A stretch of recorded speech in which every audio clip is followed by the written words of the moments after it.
So I just checked my DMs, right? And I got a really sweet message from a girl who was telling me how much weight that she's lost and how one day she wants to become a trainer. So I was like, what do you mean one day? Why one day? Why not now? And she said, oh, I just have a little bit more to go. And I thought to myself, that's bullshit, right? It's just an excuse for her not to take the risk. And so often in life, we become paralyzed by fear of failing. So we never begin, right? We never take the risk. I see this happen whether or not it's applying for a job you want, applying for a college you want to go to, starting a weight loss program. It can literally destroy your life, this fear of failing. And what's really happening, right? Like, what are you really afraid of? Are you afraid that you're going to fail and then all your deepest, darkest thoughts and concerns about your abilities are going to be confirmed? I failed. I really wasn't capable. I really wasn't smart enough. I really wasn't good enough. But if you don't try, then you just didn't try, right? You don't know. Or is it like, oh my God, I'm going to fail. I'm going to be so embarrassed, right? I'm going to embarrass myself in front of everyone I know. I'm going to be humiliated. Okay, well, I mean, if that's the case, then those people weren't your friends to begin with. And, then this situation's doing you a favor. Now you know who's actually a friend and who isn't. What else? What else is there? You fail, you have a bruised ego, you're disappointed, you're heartbroken that it didn't work out. I can't take the loss. I mean, hence the reason Obama's book, I think, was called The Audacity of Hope, right? Like, how scary to actually hope it works out and then be devastated if it doesn't. So we just kind of sit in this state of paralysis of like, one day when it's good enough, when I'm good enough, tomorrow. And tomorrow never comes because that fear of failure is really what's paralyzing you. But the great thing about fear, and you will never be fearless, that is an absolute lie, by the way. Let's address that for a second. Any living thing on this planet, from a sea anemone that you poke to a human being, we have fear for a reason. It's a natural human emotion. It helps us avoid danger, right? It's healthy. Now, we can also use fear as a source of motivation.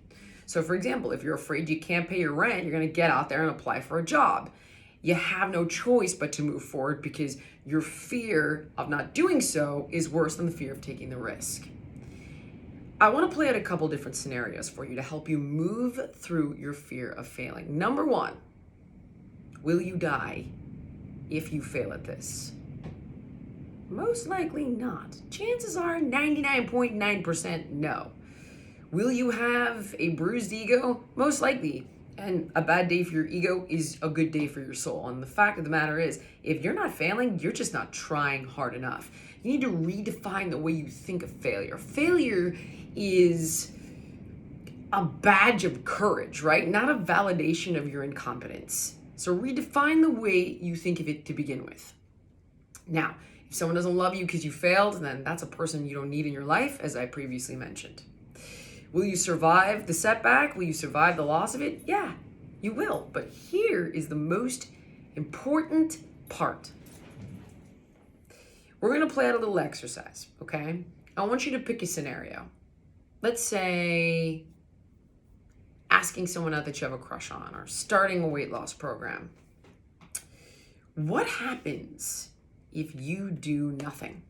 I'm going to pause. You answer me. What happens if you do nothing? How many of you said nothing? Well, the answer isn't nothing. When we do nothing, we bring about the worst case scenario. We bring about the thing we are actually afraid of. So, for example, if I go to my doctor and he says, hey, Jill, your cholesterol is a little high, but it kind of freaks me out and I'm paralyzed by the thought of it and I just sweep it under the rug and pretend I didn't hear it.